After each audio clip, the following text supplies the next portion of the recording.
Se oye fabuloso. Qué maravilla es poder acercarnos a la palabra en esta mañana. Creo que está muy alto. ¿Se oye bien? ¿Sí? Hemos terminado Hechos, o estamos terminando Hechos. ¿Cuántos de aquí han podido leer Hechos entero? Más allá de que se haya predicado de Hechos durante estos últimos domingos. Terminamos en Hechos. Y fijaos que la palabra comenzaba en Hechos 1 diciendo: y me seréis testigos cuando haya sido, y recibiréis poder cuando haya venido sobre vosotros el Espíritu Santo, y me seréis testigos, ¿verdad? En Jerusalén, Judea, Samaria, y hasta lo último de la tierra, ¿verdad? Decía Hechos 1. ¿Lo recordáis conmigo? Pero recibiréis poder cuando haya venido sobre vosotros el Espíritu Santo. Y me seréis testigos en Jerusalén, en Judea, en Samaria y hasta lo último de la tierra. Y Pablo llega a Roma. No sé si eso era lo último de la tierra en ese tiempo. Yo creo que era España lo último de la tierra en aquel tiempo.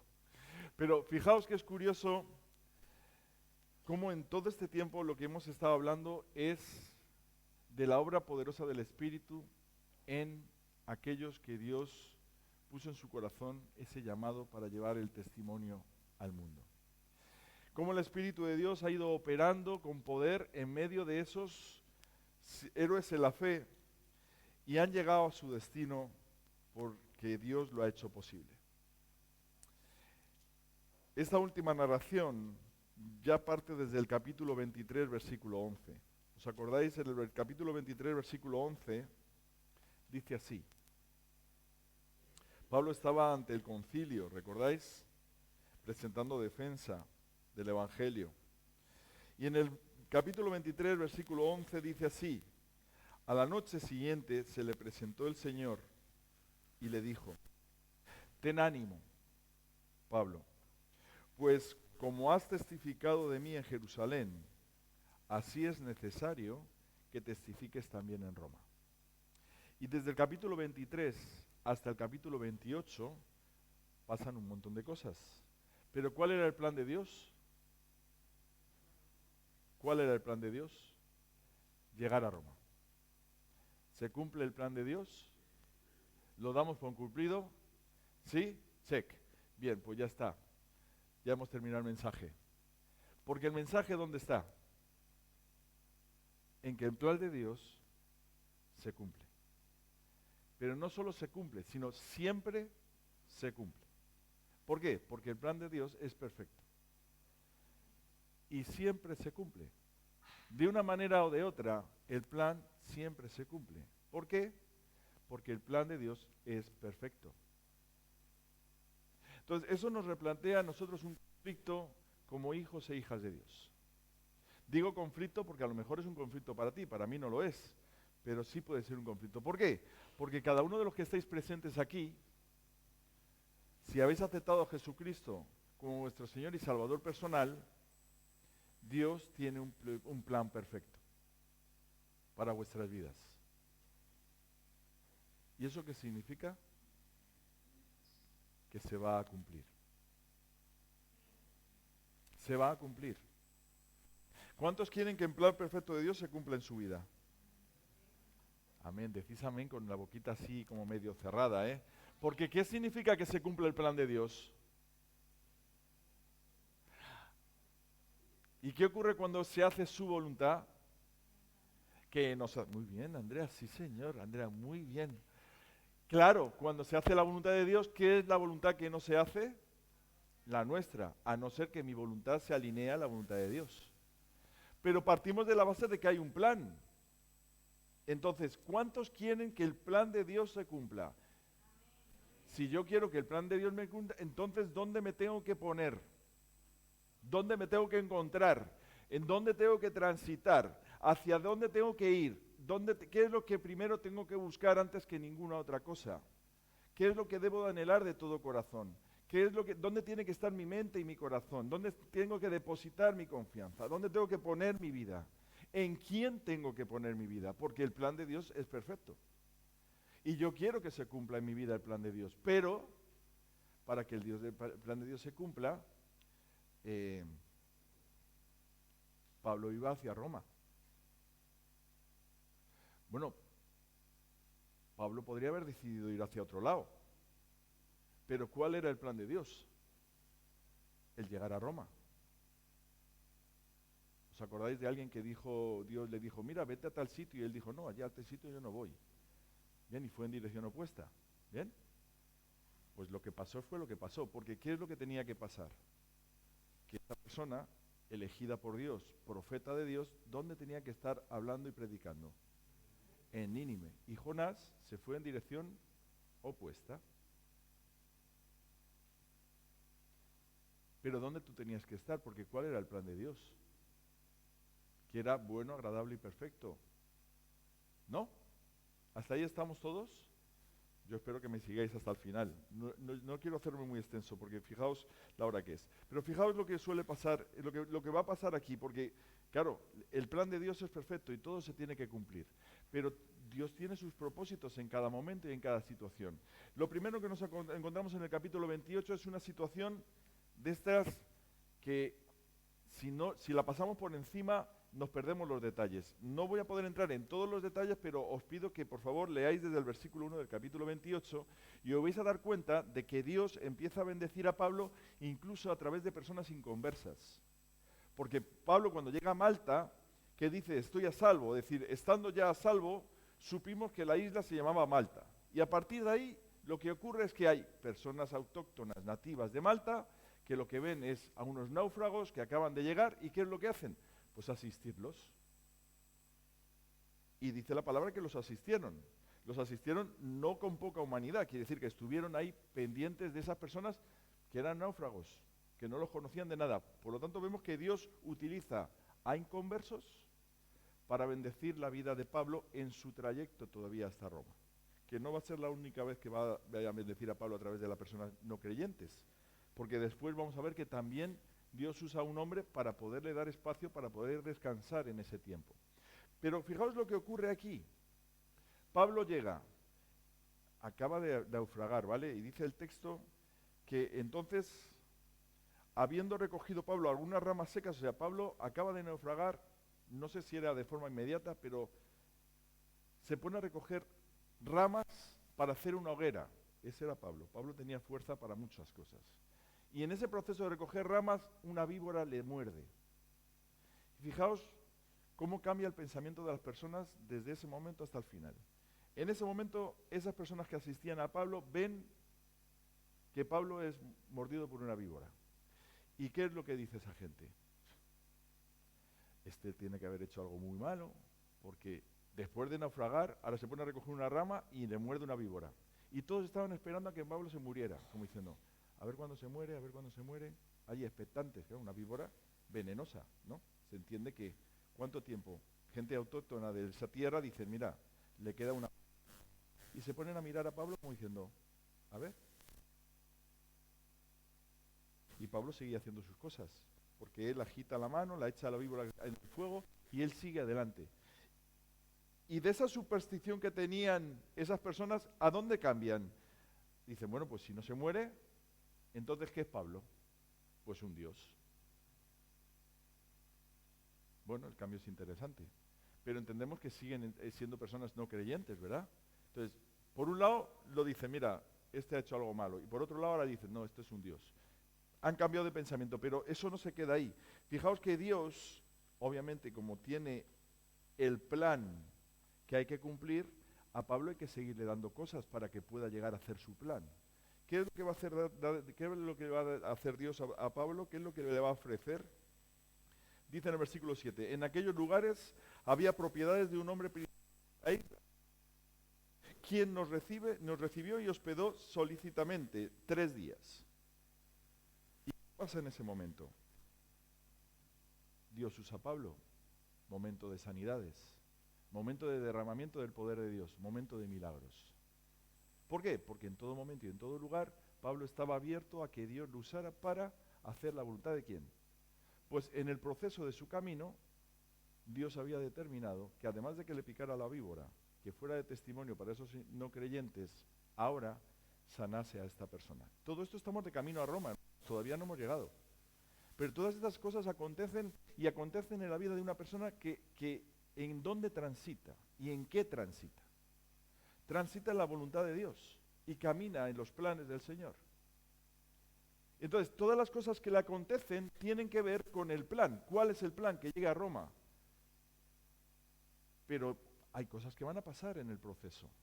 Y Dios va a seguir demostrando su poder en el proceso. Permanentemente Dios está demostrando su poder a través de ¿quién? De la imperfección de Pablo. De una persona que no es perfecta, sino totalmente imperfecto, pero sí tiene claro algo, que el llamado que ha recibido es lo principal en su vida. Ese es el motivo por el cual él se levanta en la mañana y se acuesta por la noche, con ese llamado en su vida. Y por eso él sigue caminando y transitando, siendo usado por Dios. ¿Qué ocurre en el texto? ¿Qué ocurre en el momento? Dice que, y aconteció que el padre de Publio estaba en cama, enfermo de fiebre y disentería, y entró Pablo a verle, y después de haber orado, le impuso las manos y le sanó. ¿Y qué pasó después de esto? Pues que empezaron, imagínense, si sana a esta persona, ¿cuántos enfermos no habría en aquel lugar? Pues todos esos enfermos venían, sus parientes traían a los enfermos. ¿Para qué? ¿Para qué? Para ver el poder de Dios derramado en la vida de esas personas. ¿Y qué es lo que ocurría? Que eran sanados. ¿Qué es lo que Dios estaba demostrando a través de Pablo? ¿Quién tiene todo el poder? Él.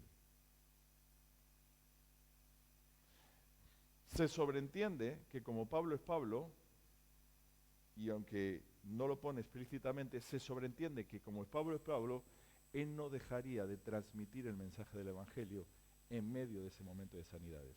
Aunque después lo va a decir de forma explícita. Pero se sobreentiende que Pablo, además de sanar, siguiendo el ejemplo de Jesús, oraría por esas personas para que conocieran a nuestro Señor y Salvador. Y después de este momento donde estas cosas acontecen, entramos en el pasaje de su camino a Roma, porque Dios le provee de una embarcación que había estado allí invernando. Y ahí se mete en esa embarcación y dice que, y llegando a Siracusa, estuvieron allí 3 días. Versículo 13 del capítulo 28. De allí, costeando alrededor, llegaron a Regio, y otro día después, soplando el viento del sur, llegamos a un segundo día a este nombre que no sé cómo decir, Puteoli o Putuelo, no sé cómo decir, parece italiano, ¿no? Por estar allí. Entonces, fijaos qué es lo que está pasando a partir de este momento. Pablo está edificando a los hermanos que se encuentran en el proceso, porque ahí le reciban hermanos ya no eran inconversos, dice que son hermanos que le reciben. Quiere decir que estaban pendientes esos hermanos de ese viaje, estaban atentos a que eso pasara. No lo sé, lo que sí dice que había hermanos allí, fijaos lo que dice, donde allí habiendo hallado hermanos, en este caso concreto, habiendo hallado hermanos, nos rogaron que nos quedásemos con ellos 7 días y luego fuimos a Roma. Quiere decir que están 7 días haciendo ¿qué? Tomándose unas papas arrugadas, con costillas, con mojo. Esos 7 días fueron 7 días intensivos seguramente de oración. 7 días intensivos de oración, ¿por qué? Porque había un propósito y un llamado de Pablo. Y Pablo los habría puesto al día de todo el recorrido. En 7 días Dios había hecho a través de él durante todo ese recorrido. ¿Por qué? Porque ¿qué estaba haciendo Pablo? Lo que había aprendido del Señor Jesús, edificar su iglesia. ¿Edificar su iglesia a través de qué? De la palabra de Dios, del mensaje del Evangelio. Por lo tanto, fijaos que está ya casi llegando.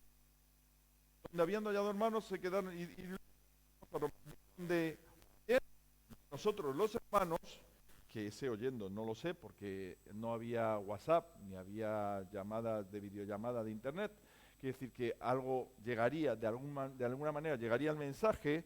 Oyendo los hermanos salieron a recibirnos hasta el foro de Apio y las 3 tabernas.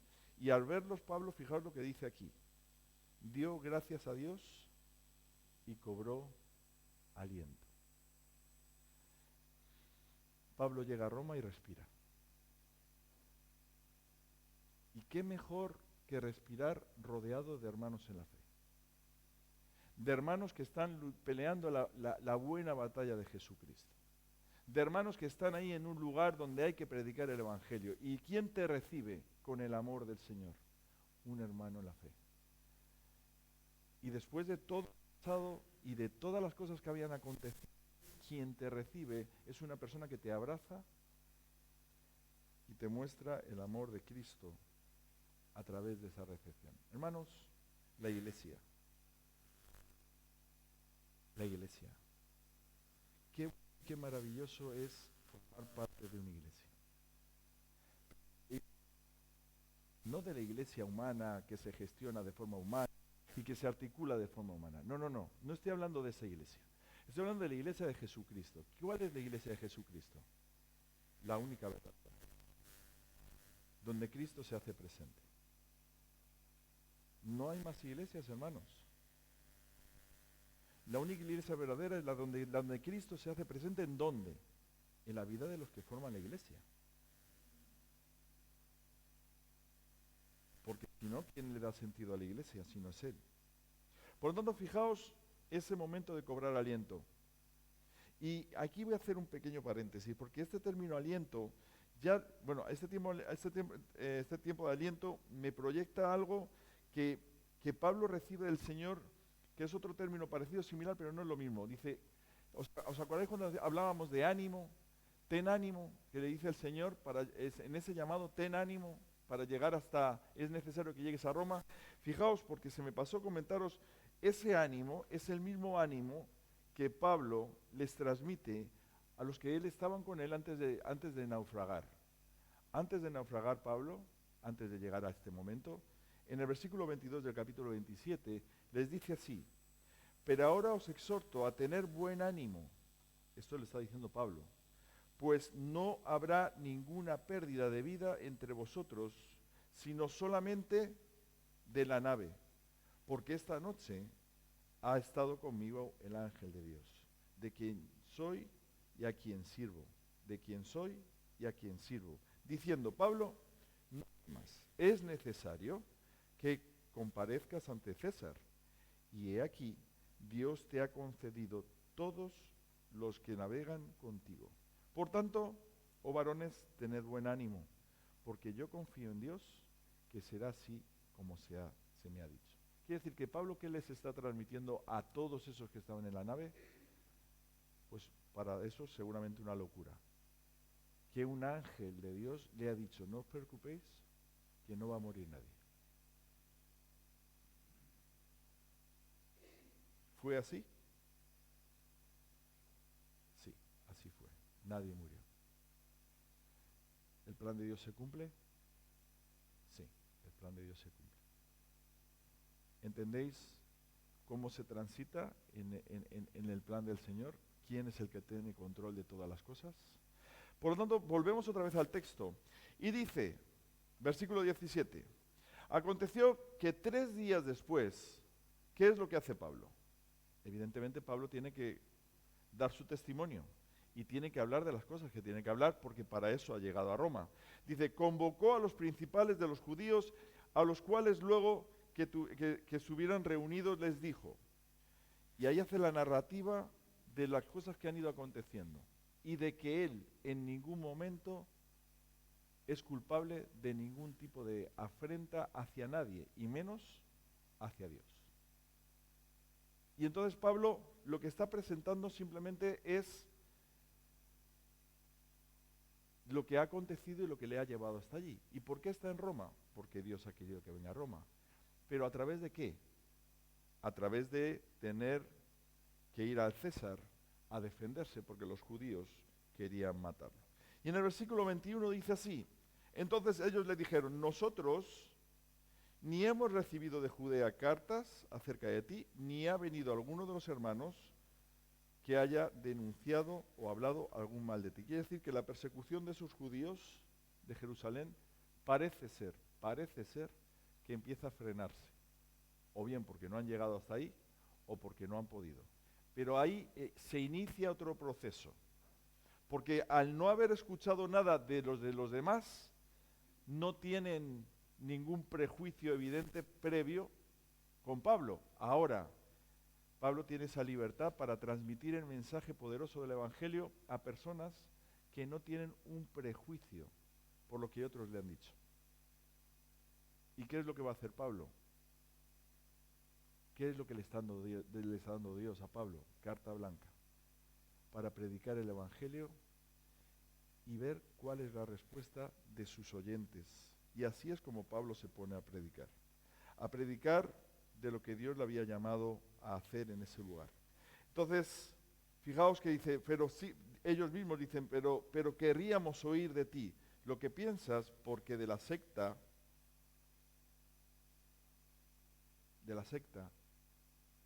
¿vale? Nos es notorio que en todas partes hablan contra ella. ¿De qué secta? De los del camino, de la iglesia de Jesucristo. Esa era la secta de la que se hablaba mal. Entonces, ¿qué empieza a hacer Pablo? Pues lo que tenía que hacer. Dice el versículo 23, y habiendo señalado un día, vinieron a él muchos a la posada, a los cuales les declaraba y les testificaba el reino de Dios desde la mañana hasta la tarde, persuadiéndoles acerca de Jesús, tanto por la ley de Moisés como por los profetas. ¿Qué usaba Pablo para presentar el Evangelio? La ley y los profetas. ¿Qué es lo que quién estaba hablando Pablo? A los judíos, para entender que en la ley y en los profetas se hablaba de Cristo Jesús. Pero ¿visto dónde está Pablo en este momento? Se supone que Pablo estaba encarcelado, no tenía que estar preso, no tenía que estar encadenado, porque iba preso, iba en cadenas. Pero ahora dice que él queda en una taberna con estas personas y ahí con toda libertad se pone a predicar el Evangelio. ¿Veis cómo Dios sigue haciendo milagros? Y fijaos esta última parte, que es donde voy a intentar abreviar, si puede ser. Fijaos, dice que los estaba persuadiendo acerca de Jesús. Y en el versículo 24 dice que algunos asentían a lo que se decía y otros no creían. Y como no estuviesen de acuerdo entre sí, al retirarse, Pablo, guiado por el Señor, dijo la siguiente palabra.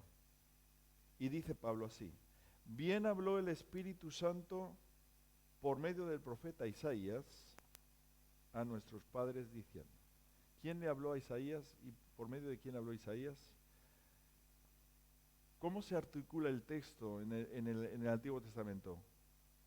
Dios habla al profeta, palabra de Dios es esta, ¿verdad? Sin embargo, el texto apunta a quién? Al Espíritu Santo. ¿Por qué creéis que apuntan al Espíritu Santo?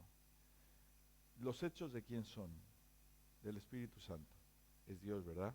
Pero el acento, ¿dónde está? En la obra poderosa del Espíritu. ¿Quién es el que le dice al Espíritu lo que tiene que decir? Isaías. O sea, una persona del Antiguo Testamento está siendo guiado por el Espíritu Santo. Ese Espíritu Santo de Pentecostés, de que nos habla hechos. ¿Y por qué queréis que pone en relevancia Pablo esta realidad? Os lo dejo ahí para que meditéis en ello. Pero fijaos que ahí está, dice el Espíritu Santo por medio del profeta Isaías a nuestros padres diciendo: ve a este pueblo y diles, de oído oiréis y entenderéis, y viendo veréis y no percibiréis. Porque el corazón de este pueblo se ha engrosado, y con los oídos oyeron pesadamente, y sus oídos han cerrado, para que no vean con los ojos y oigan con los oídos, y entiendan de corazón y se conviertan, y yo los sane. Texto de Isaías 6, 9 y 10. ¿Qué es lo que está poniendo en relevancia Isaías en ese tiempo que tiene vigencia en el tiempo de Hechos?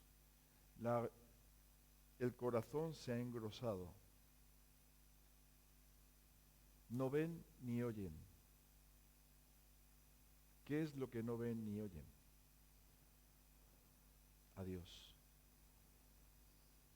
No ven ni oyen a Dios. No tienen una relación con Dios. Su corazón se ha engrosado de tal manera que sus ojos están cerrados y sus oídos no oyen.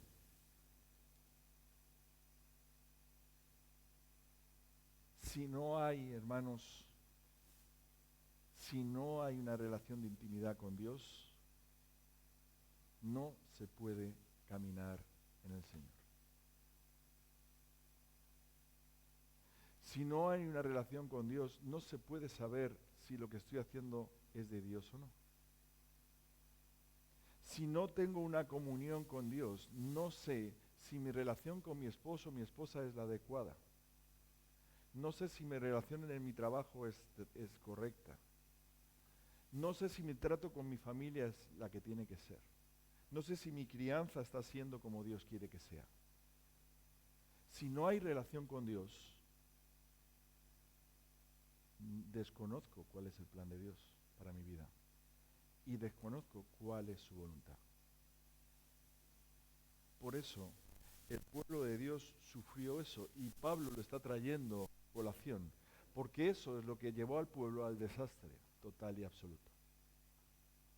El pueblo de Dios estuvo caminando 40 años en el desierto por su desobediencia.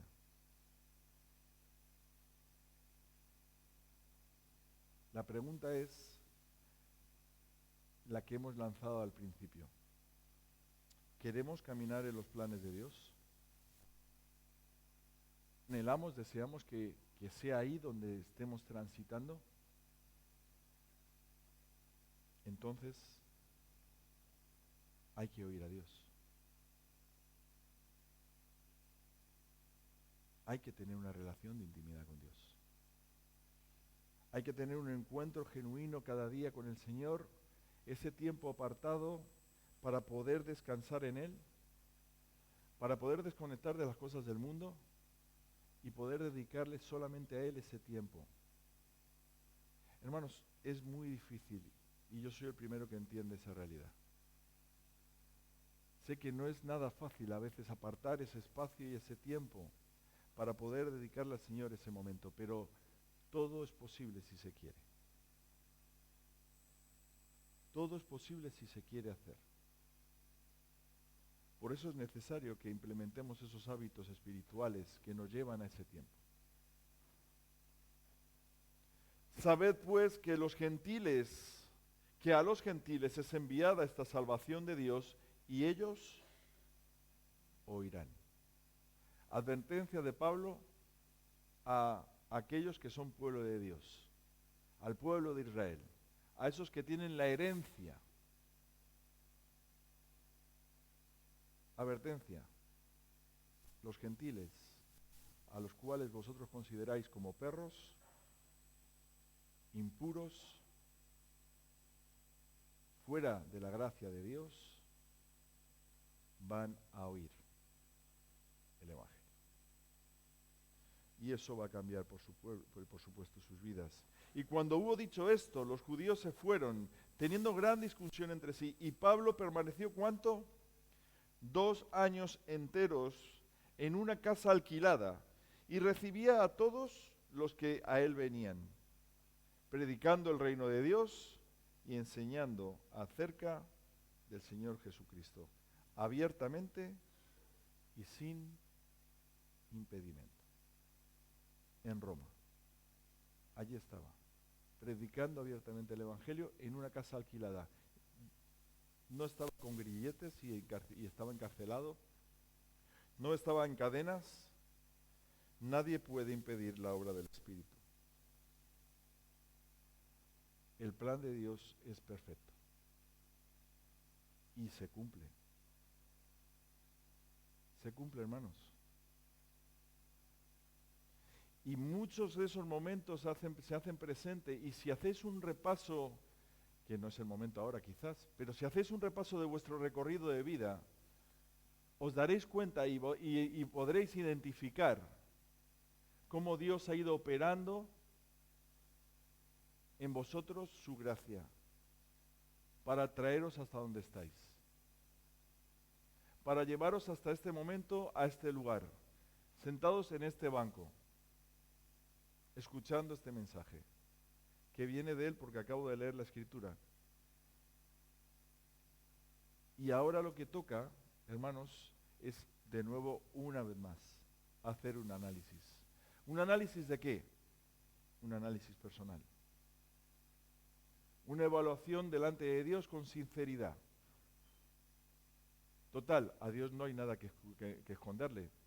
Imagino que entenderéis que a Dios no se le puede esconder nada, ¿verdad? De hecho, Dios conoce perfectamente si estáis atentos a esta predicación o no y dónde está vuestro corazón en este momento. Por lo tanto, como a Dios no se le puede esconder nada, ¿qué es lo que nos toca ahora, hermanos, a todos y cada uno de los que estamos aquí? Señor, estoy escuchándote, estoy viéndote en mi día a día, estoy haciendo lo que tú me llamas a hacer, estoy transitando en tu voluntad y en tus planes, me estoy dejando usar por ti como instrumento de reconciliación hacia otros, estoy siendo luz, estoy siendo sal. Recordamos a Job, el libro de Job. Muy bien, ahí hay un sufridor ahí. Todos habéis leído un poco del libro de Job, pero allí al fondo también. ¿Y cómo empieza Job? Muy mal, ¿no? ¿Qué le pasa a Job? Lo pierde todo. Cuando digo todo, es todo, menos la vida. Bienes, posesiones y familia, todo lo pierde. Y dice que al principio del texto en Job dice que no era un hombre que lo estuviera haciendo muy mal, ¿verdad? Hombre piadoso, que hacía sus cosas o intentaba hacerlo lo mejor posible. Pero ¿qué dice al final de Job? ¿Os acordáis de ese texto? ¿Qué dice al final? ¿Cuál es el cambio que hace Job? Vamos ahí, brevemente, os lo voy a leer, para no fallar en ninguna de las palabras. Dice ahí, en el capítulo 42, dice, respondió Job a Dios y dijo, yo conozco, y este es Job hablando con Dios, yo conozco que todo lo puedes y que no hay pensamiento que se esconda de ti. ¿Quién es el que oscurece el consejo sin entendimiento? Por tanto, yo hablaba lo que no entendía. Cosas demasiado maravillosas para mí que yo no comprendía. Oye, te ruego y hablaré. Te preguntaré y tú me enseñarás. Y dice, de oídas te había oído, mas ahora mis ojos te ven. Por tanto, y me arrepiento en polvo y ceniza. De oídas te había oído, mas ahora mis ojos te ven. ¿Qué es lo que el pueblo de Dios no hacía? Ni ver ni oír. Pero no vale solamente con oír que Dios existe. No vale simplemente con oír que Dios es todopoderoso. No vale simplemente con oír que me digan que Dios es bueno, que Dios es amor, que Dios es perdón. No vale con oír que Dios es fiel. Hay que ver. Pero no es un ver visual de los ojos, es un ver del entendimiento y del conocimiento de Él. De asumir que es cierto y es real, que Dios es real. Y que es verdad. Y que su fidelidad es verdad. Y que su bondad es verdad. Y que su amor es verdad. Y que su perdón es verdad. Y que Él es amor y que Él es justo. Pero para eso, hermanos y hermanas, hay que dar un paso al frente. Y ese paso al frente me demanda entrega, compromiso, consagración a Él. No al hombre ni a la iglesia, al Señor. Y ahí es donde yo tengo que transitar. Y ahí es donde Pablo, entregado a la obra, pudo luchar frente a esas tendencias que él tenía, como decía en Romanos, de no hacer lo que tenía que hacer y de hacer lo que no tenía que hacer. pero él siguió firme hasta el final, hasta su muerte, como bien sabemos que murió. Por lo tanto, hermanos, os animo de corazón a que sigamos buscando de Dios, buscando de su presencia en nuestras vidas, teniendo esos tiempos de calidad con Él, para que Él sea el que se haga presente en nuestro caminar diario y que Él sea glorificado en nuestro día a día. Y no hay nada más maravilloso que poder decir, estoy haciendo la voluntad de Dios. No hay nada que edifique más y que dé más tranquilidad y paz en nuestras vidas que el saber que estamos haciendo lo que Dios nos llama a hacer. Así que caminemos, hermanos, firmes en el Señor y busquemos de Él cada día. Señor, gracias te damos, Padre, por este tiempo. Gracias, Padre, por tu palabra. Gracias, Señor, porque tu palabra se cumpla, tus planes se cumplen, tu voluntad es perfecta. Porque tú no cambias, Señor. Tú cumples lo que tú dices que vas a hacer. Y por eso podemos confiar en ti, porque tú eres un Dios veraz, un Dios real. Señor, gracias, porque eres un Dios de pactos, un Dios de milagros. Gracias, Señor, porque tú haces posible que nosotros estemos aquí hoy. Porque tú haces posible que hoy nos gocemos juntos como tu iglesia. Gracias, Señor, por esa obra maravillosa que tú iniciaste y que la vas a acabar y la vas a perfeccionar hasta el final. Gracias, Padre. En el nombre de Jesús. Amén.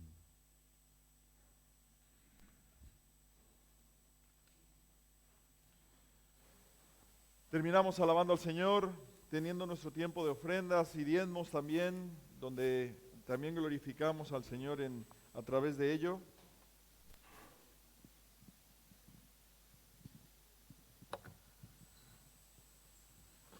Así que te animaría a poder disfrutar con nosotros de este tiempo.